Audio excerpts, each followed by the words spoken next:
Sawanani, Bizolami Kimberly Malima, and welcome to yet another episode of Girls with Voices. So I'm going to be your host for today's podcast, and we'll be talking about corporal punishment. So I'm with these beautiful ladies. Ladies, please introduce yourselves. Hi everyone, my name is Natasha. Hi, my name is Melissa. Salvanani, mina ngingunesipho Chabalala. Okay, so Natasha, what is your thought around corporal punishment? I think corporal punishment it's supposed to be the moderate and reasonable, type of punishment that's given to a person in general, a child in general. So a child is still anyone who's still living with their parents or guardians, right? So since you're staying with them, you're governed by certain laws. When you do wrongs, you should pay for those. So are you saying that anyone living with their parent, like even if I'm 28 and still a child? You're still a child. Yes, you're still a child. Under your parents' roof. You are a child. Okay, so are we saying that corporal punishment is right, or are we saying that it's wrong? It depends on the situation. Like when you're now applying corporal punishment, it's not something you have to do something once. You do something wrong one, don't do this, don't do that. Melissa, don't do this. Mina ngifuna kuphilwe so endlini yami. Okay. The second time, ngoba ngiyangukuthi ngiloko kuqala. And then you do it for the second time. Ngiyabe ngikuthatha ukuthi maybe ngawuzwisisanga. For example, singathatha example kaMusa, umngane Shilwade sikhuluma ngaye. Uthi yena hayi le system yokuphuza ngiwo. Ethemba ukuthi ekwazi ukuthi the day afike endlini akwenzayo ikuyelala kulamuntu ozamenza lutho the following day kuyasoku calm it down. Engakwenza ka 1 2 okwesi 3 ubusumchaya. Kuyangasikhonto wrong. Kuyakuyinto right, but awumchayela ukumlimaza. Umchayela ukumzisa ubuhlungu ukumkhuza ukumjayeza ukuthi ayisinto amela yenze nsuku zonke. But awuzange umtshele because you know from the story you picked ukuthi uyabe engakhulunywa ngalaye nxa ngafika endlini no one is talking to her. Yeah, so definitely. Is it wrong now you just come all of a sudden nje sesilwa? I think for Musa, right? Musa knew what she was doing was wrong. Because she just understands. My parents are at that type of routine. Even if I'm late, I'll just walk in. They won't say anything. So she knows what she's doing is wrong, but she's just abusing them or taking advantage of the fact that they don't speak. So since they don't speak, let them act. You know? Let them act. On the day, they wouldn't say anything. But following day, babe calm it down. On the day, but we all have that intuition, guys. I've never done this at home. I've never walked in this late. I know I'm wrong. And you come in and they're mad. Probably she didn't communicate. Yeah. Maybe she didn't communicate. She just decided I'll walk in at 8. I've done it before. They'll keep quiet. So, you develop that thing. Even when you're with your friends, you can always say, don't worry, it's fine. Okay, they won't say anything, those ones. Kind of thing. Okay, so are we saying that corporate punishment is for someone where we're saying into kaningi ekhuzwa kaningi engakhuzeki? But then look at it this way. Ulo mna akho ngumfana nguboy inkazana usetshontshe 100 user. So are you saying ukuthi kumele simyekela tshontshe kwesi2 before bemchaya or what? It depends on the situation. Lakho into enje yabona umntwana ekhulisela ngeBhayibheli futhi. Ukutshontsha, do not steal, it's one of the commandments. Yes. But ukuchaya umntwana futhi, I don't remember if it's Proverbs 4 verse 23 or something like that. IBhayibheli liyakhuluma ukuthi umntwana uyachaya mawungafuni ephume endlini. But isn't it like ngavuma aphonga uvuka nje all of a sudden 300 US waqala nge5 cents lingambonanga. Exactly. Yeah, I think there, when parents are raising a child, there are these habits that sometimes parents compliment. Ready? Vele lo uyathatha ungachiya. Uyathatha ungachiya. Uvele unje lo hanti. It's like you're motivating this child. They grow and grow and grow, and next thing it's 100. It's a note. Now it hurts. When it was 5 cents, when it was sugar, it was those cute little moments of which he just takes sugar. He likes sugar. Now it's 100. And another thing is abantu abangananzeli ukuthi umntwana or anyone i-behavior yakho u-adapter to what's around you. So if something is to happen, yinto oyabe uyijayele ukwazi thi, let's say sihlala sonke soyi-2, yena uyakwazi thi vele maybe she runs a business or something, ngiyaqambela amanga ama-custom efonini. Lami eventually I'll adapt ngiqalisa ukufunda khwankyana ukuqamba amanga. So izinto ezenziwa abantu abaningi uyabe goba, it's not something ophoma ukuvuka uyenzile nje wena ngokwakho. Okay, so I think let's shift to environment yesikolo, because corporate punishment, I see it happens everywhere. So let's talk about corporate punishment at school. So teacher Yo. I think corporal punishment is in two. With private schools, we have government schools. So the way we're brought up is totally different. To someone in a private school, being grounded or going for detention is hell. To me, grounding me or detaining me is totally nothing. You know, I don't count that. Yeah. So I think in school, the corporal punishment is intense.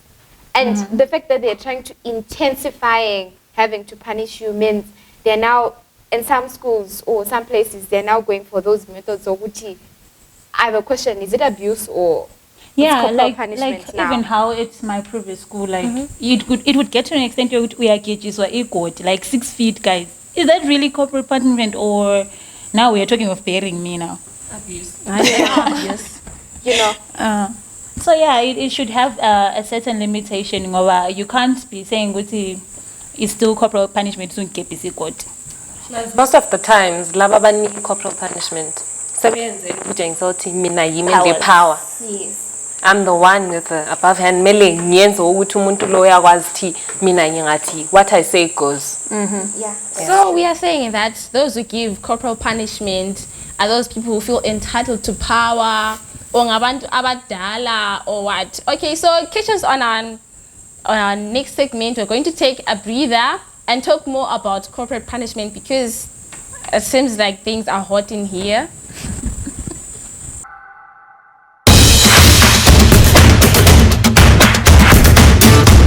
Everyone, to Amplifying Girls with Voices, we are still talking about corporal punishment.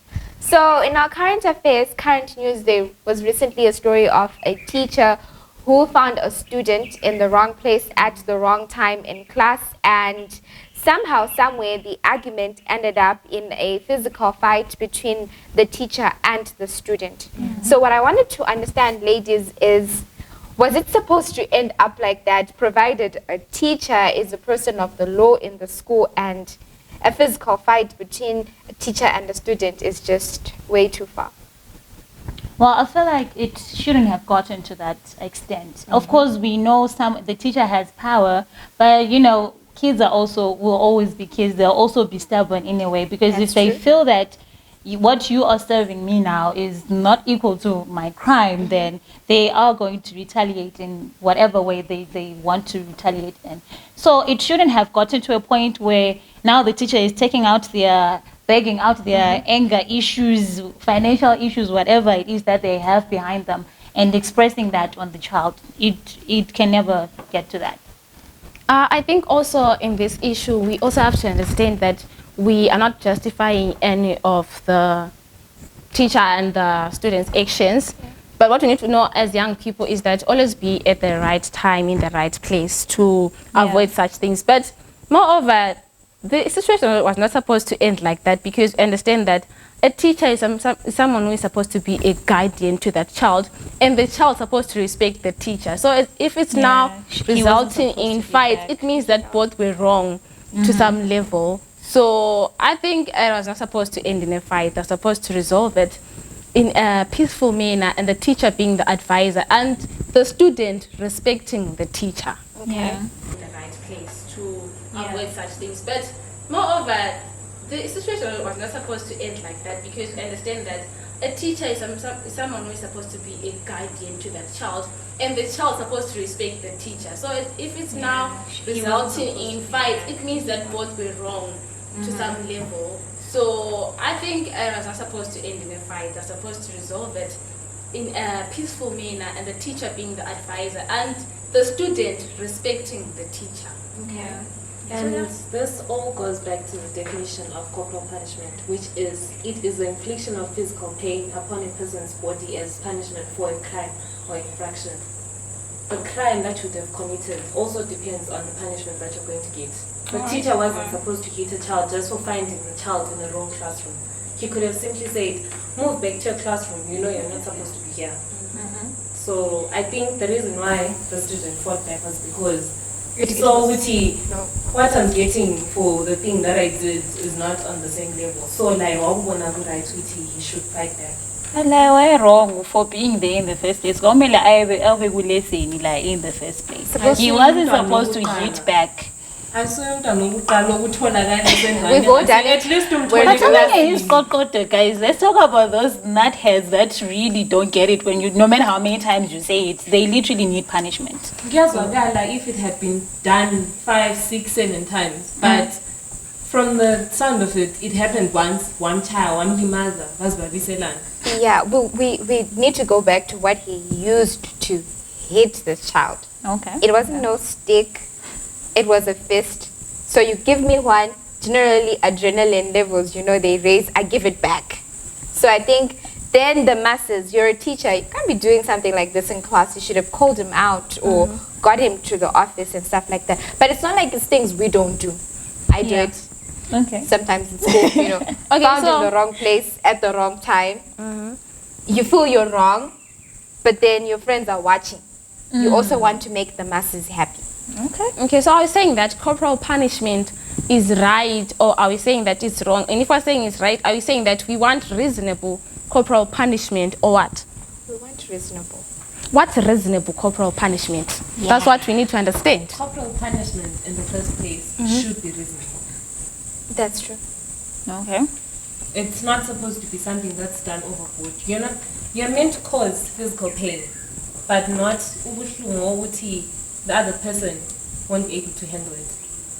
Something one can recover from 2-3 hours later, it's fine. And at a point, even if someone hits you or whatever, we are trying empama, they pinch you or whatever, you are supposed to accept I did something wrong. After that, you go back to normal. But after 6 hours, look with this and you're still feeling pain. Yeah, this person actually hit me. I have a question.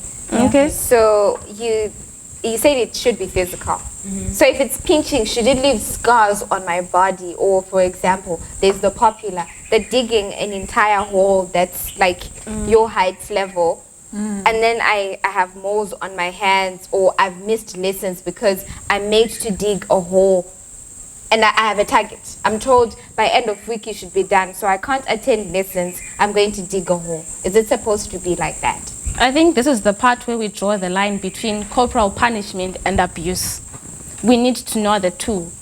When is it corporal punishment and when is it abuse? When you're not leaving scars, it means that something is wrong. You understand? So are you saying that when I'm now being tossed to dig a hole that is my height, it's now abuse? Or because I'm still in school premises, let's say maybe you're phone or found in a compromising position with a boyfriend, is it now abuse or I'm still being punished? It's abuse. So I should dig a hole? Yes, it is abuse. I will let anyone right after we get when they're now burying me when I'm dead, my hole is going to be this deep. So in that scenario where I'm caught with the phone or whatever, what sort of punishment do you feel should be sentenced to me for that? Well, I don't know, but that one for sure. Is just wrong. You are not going to make me dig a wall. I was get by same day, but for my mental health, that's totally wrong. But okay, I think what we also need to understand as young people is that we can't do wrong things and expect not to be punished. And then we go around saying that corporal punishment is wrong because we are being punished. So wherever you are as a young person, do the right thing at the right time, because if you do the wrong thing, you will be punished. So you understand? So I think what we also need to talk about are the effects of corporal punishment. Not really corporal punishment, but corporal punishment that has been turned to abuse. So we need to understand the effects. So Melissa, please tell us, did you maybe have like a personal experience at school or at home Well, unfortunately, I was a good child, but anyways, I have seen cases where a stream mate actually had to dig a hole because of a crime that the wathola elefoni eskolo, and then wathola kepi goat. Of course, it wasn't height size, but wathola kepi goat and stuff. But then it really affected her because even during the course of that, she started talking of suicidal things. We actually had kids who almost committed suicide because of that, So yeah, it really affects even a performance yomntwana esikolo. I mean, what Natasha said, umuntu misses ama lessons, to and then you meditate. expect me to pass after that. I start enjoying it though sometimes, and people do it out of, Yeah. to enjoy stay just out to back pass. lessons. I'll dig a hole the entire term. I've seen that, like at my own school. It's something else. Okay, so we have talked about what corporal punishment is, and we have drawn the line between corporal punishment and abuse. But then as schools also understand that teachers are still beating children, which is now not allowed. Yeah. So what are we going to do? Are we taking a stand about that, or we are just going to discuss and leave it here, or we're just going to hear the thoughts of what other young people out there think about corporal punishment? What is it? Well, I think young people need to be in a position where they decide for themselves. Okay, Mina, personally, what I call punishment to someone might be what corporal, abuse or something. So, as a young person, they need to have their own side to say, where am I standing? Do I support it or not? But personally, I do to some extent. Okay. I think if the counselor doesn't get me to stop what I was doing, psychologist doesn't help, then punish me. Because sometimes maybe I did wrong because I'm trying to get something out of it. Did you dig around to find out why I still do what I do? Why I'm found in the places that I'm found? Investigate on this as parents, as teachers, and let us also be careful who decides what corporal punishment is given to who in the school, because if it's those in authority, for example prefects, right, it can be out of hate or out of, I'll show them that I'm the head girl, I'll show them that when I punish I'm the one, when they bring you to me it's over, things like that. Okay, thank you so much, ladies. So we have come to the end of our podcast. So tell us what you think on our comment section. Do you support corporal punishment or do you not? And where do we draw the line between corporal punishment and abuse? We're now supposed to know where to draw a line between corporal punishment and abuse. And if you feel like you've been abused, then you need to report. So please leave your comments on our comment section and tell us what you think about corporal punishment. Do you support it or not? So yeah, you can catch us next week on another episode of Girls with Voices. So thank you so much for your time.